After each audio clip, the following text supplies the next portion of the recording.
se a igreja será preservada da ira de Deus, como em 1 Tessalonicenses, capítulo 1, versículo 10, e Apocalipse, capítulo 3, versículo 10, como explicar que ela ainda passaria pela grande tribulação? É que a grande tribulação não é a ira de Deus contra os seus filhos. A Bíblia diz assim, ó, dos céus se manifestam a ira de Deus contra os filhos da impiedade. A ira de Deus na Bíblia é contra os ímpios, não é contra os cristãos. Os cristãos, eles já têm a ira dos ímpios para se preocupar. Quando você lê Mateus capítulo 24, o versículo de número... Deixa eu achar aqui o versículo. O versículo de número 7, diz assim, se levantará nação contra nação, reino contra reino, haverá fomes, terremotos em vários lugares, não sei o quê. Porém, tudo isso é o princípio de dores. Então, vós sereis odiados, atribulados, e vos matarão. E sereis odiados de todas as nações por causa do meu nome. Então, a grande tribulação é a perseguição dos ímpios contra os filhos de Deus. Não é a ira de Deus contra os crentes. Então, a Bíblia diz que do céu se manifesta a ira de Deus contra os filhos da impiedade. A ira de Deus é contra os filhos da impiedade. Não é contra os cristãos. Contra os cristãos é a ira do mundo. Por exemplo, Mas se a igreja estará aqui, não vai sofrer juntamente a ira de Deus junto com os ímpios? É a mesma lógica de Israel lá no Egito. As 10 pragas vieram e Israel estava no Egito. Mas eles foram guardados dessas 10 pragas. Mas Israel lá no Egito, os hebreus lá no Egito, sofriam a ira dos egípcios contra eles, do faraó contra eles. É o faraó que estava virado na bexiga contra os hebreus. Não era Deus. Entende? Então, a mesma lógica no Apocalipse e na grande tribulação. Tem um texto da segunda carta de Paulo aos Tessalonicenses, capítulo 1, que diz o seguinte, veja que interessante, capítulo 1, versículo 5. Eu vou ler o 4 e 5. A tal ponto que nós mesmos nos gloriamos de vós nas igrejas de Deus à vista da vossa constância na fé. Paulo teologia na constância dos Tessalonicenses. Em todas as vossas perseguições e nas tribulações que vocês suportam. Você fala, pastor, mas é na tribulação deles lá no primeiro século. Tá? Não, verdade. Só começando. Constância da vossa fé em todas as vossas tribulações e perseguições, que é um sinal evidente do reto juízo de Deus, para que sejais considerados dignos do reino de Deus, pelo qual, com efeito, estáis agora sofrendo. Se de fato é justo para com Deus que ele dê em paga tribulação aos que vos atribulam. Deus vai dar tribulação para quem está atribulando a igreja. Versículo 7. E a vós outros, que sois atribulados, ele dará alívio juntamente conosco, quando do céu se manifestar o Senhor Jesus, com os anjos do seu poder, em chama de fogo, tomando vingança contra os que não conhecem a Deus, contra os que não obedecem ao evangelho do nosso Senhor Jesus. Esses sofrerão penalidade e eterna destruição, serão banidos da face do Senhor, da glória do seu poder, quando Jesus vier para ser glorificado nos seus santos. Então, nessa vinda de Jesus, ele vai dar alívio para a igreja e tribulação àquele que atribula a igreja. Então, essa é a compreensão. Então, durante o período da grande tribulação, a igreja será poupada da ira de Deus, será preservada. A igreja será perseguida e sofrerá a ira do anticristo. A ira que a igreja sofre não é de Deus. Por que Deus estaria irado contra os seus filhos? A Bíblia diz que do céu se manifesta a ira de Deus contra os filhos da impiedade. Na grande tribulação, a igreja, estando aqui na terra, vai enfrentar a ira do anticristo, a marca da besta. Muitos serão degolados, perseguidos e tal. Essa é a grande tribulação para a igreja. Essa é a angústia que a igreja vai atravessar. Mas Deus permitir isso, também não seria ele despejando a sua ira de alguma forma? Não é a ira dele. Não será só para a igreja, né? Aqueles que negarem o anticristo, né? E a marca da besta. Mas não tem muita razão de alguém negar o anticristo se não for por amor a Cristo. Porque é anticristo. Que é um outro ponto cego na doutrina dos nossos irmãos pré-tribulacionistas. Eles falam assim, o anticristo vai perseguir. Ele vai perseguir quem? Porque a igreja não vai estar na terra. O anticristo vai perseguir quem? Vai perseguir os desviados, né? que perceberem que... Mas eles não são de Cristo. Não, Desviado mas não é de Cristo. a partir do momento que eles entenderam que a igreja foi arrebatada, eles vão querer ser de Cristo, não? Então, se eles são de Cristo, não são igreja. São igreja, né? Se são de Cristo agora, são igreja. Então, mas Jesus Mas arrebatou... aí os pré-tribulacionistas acreditam que a igreja foi arrebatada e esses desviados, os gentios, agora vão reconhecer Mas Jesus. se eles são desviados, eles não são salvos. Mas se convertem na grande tribulação, né? Mas se eles se convertem, são igreja. Não é? Quando a pessoa se converte, ela é o quê? Igrejas são cristãos. Então pronto, se ela é igreja, é nosso irmão. Então a igreja atravessa a grande tribulação.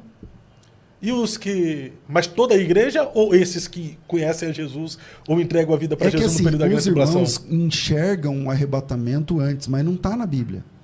Por exemplo, o texto que eu acabei de ler, ele diz assim, ó... e a vós, outros, que sois atribulados, vocês que estão na tribulação, ele dará alívio juntamente conosco. Quando? Versículo 7. Ó, segundo aos Tessalonicenses 1:7. E a vós outros, que sois atribulados, dará alívio juntamente conosco, quando do céu se manifestar o Senhor Jesus, com os anjos do seu poder. Não é vinda secreta. Ele vai se manifestar com os anjos do seu poder, em chama de fogo, tomando vingança contra os que não conhecem a Deus, contra os que não obedecem ao evangelho de nosso Senhor Jesus. Estes sofrerão penalidade de eterna destruição, serão banidos da face do Senhor, da glória do seu poder, quando vier para ser glorificado nos seus santos e admirado em todos os que creram naquele dia, porquanto foi crido entre vós o nosso testemunho. Ou seja, é esse o texto que a gente tem. Então a igreja vai passar pela tribulação, que é a perseguição, até o dia que Jesus Cristo voltar. Quando Jesus Cristo volta, ele dá em paga a tribulação, aquele que vos atribula, e alívio aquele que está sendo atribulado. Perfeito. Mas Paulo ainda continua falando na primeira carta aos Tessalonicenses, capítulo 5, versículo 9, que Deus não nos destinou para a ira, mas para a salvação. Se a tribulação é o derramar da ira, como conciliar isso com a permanência da igreja? É que você está de novo achando que a tribulação é a ira de Deus contra os crentes, mas não é. Deus não nos destinou para a ira, exatamente.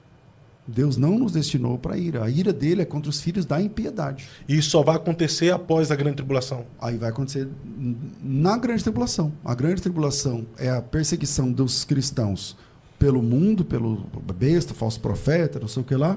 E aí quando Jesus Cristo volta, aí ele vai resolver esse problema com o mundo. Ele vai resolver esse problema com o mundo. Mas se a ira de Deus será despertado para com os ímpios na grande tribulação, haverá alguma forma de Deus poupar a igreja nesse período? Sendo que o senhor está dizendo que a igreja será perseguida? Então, vamos lá. Ela é perseguida pelos ímpios, não por Deus. A mesma lógica das pragas do Egito. Por exemplo, fala uma das pragas do Egito. Das moscas. Tá. Como é que mosca vai em um e não vai no outro? Você crê que foi assim? Que a praga das moscas não atrapalhou os hebreus? Sim. Então, como é que explica isso? O anjo da morte, por exemplo, né? Então, como é que explica isso? Deu um isso? livramento, um escape com o cordeiro. Como é que explica isso? Então, é isso. Agora, é verdade que durante o período da grande tribulação, da perseguição da igreja, Deus vai já... Muita coisa desse julgamento já vai estar acontecendo aqui na Terra. Agora, a igreja está sendo perseguida pelo anticristo. Por isso que na volta de Jesus, o texto que eu li aqui, acho que esse texto mata a questão, né? Ele fala assim, e vós que sois perseguidos, vós que sois angustiados, aqui, ó,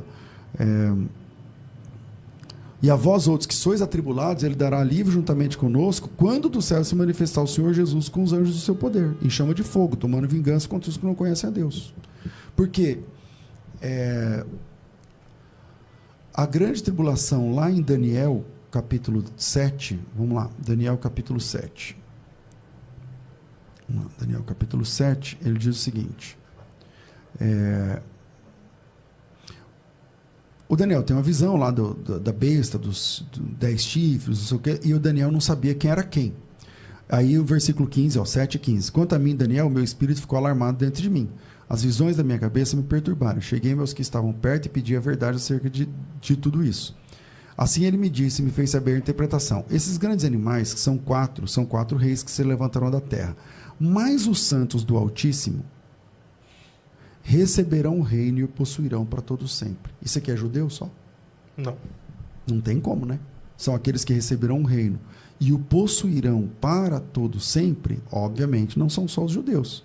Aí ele continua dizendo, de eternidade em eternidade. E aí ele vai contando, versículo 21. Eu olhava e eis que esse chifre fazia guerra contra os santos. Já sabemos quem são os santos. São os salvos. E prevalecia contra eles, até que veio o ancião de dias e fez justiça aos santos. Então, o texto de Daniel, que é o Apocalipse do Antigo Testamento, versículo 21, eu olhava e eis que esse chifre fazia guerra aos santos. Se você tem uma Bíblia que tem a referência, clica aí no ícone, você vai cair lá em Apocalipse 13. Vai cair lá em Apocalipse 13.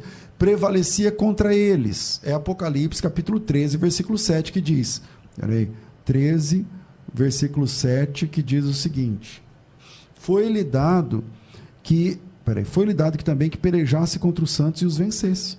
Deu-lhes ainda autoridade sobre cada tribo, língua, povo e nação, e adorá-la-ão os que habitam sobre a terra, aqueles cujos nomes não foram escritos no livro da vida. Não foi escrito no livro da vida, são os perdidos. E tal.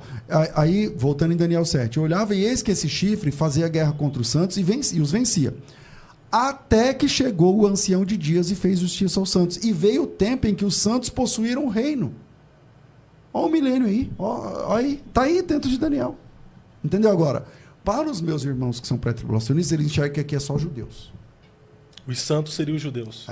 Mas aí o texto, o Daniel também não sabia quem eram os santos, ele perguntou, e o anjo disse assim, os santos são aqueles que receberam o reino e o possuirão para todo sempre de eternidade. É só judeu? Não. Então, conforme o texto, não. Preciosa paz do Senhor.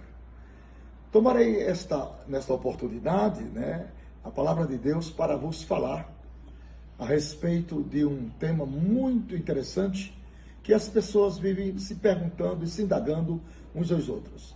Receberemos nós o chip da besta? E eu tomarei aqui a palavra de Deus em Apocalipse, capítulo 20, verso 15.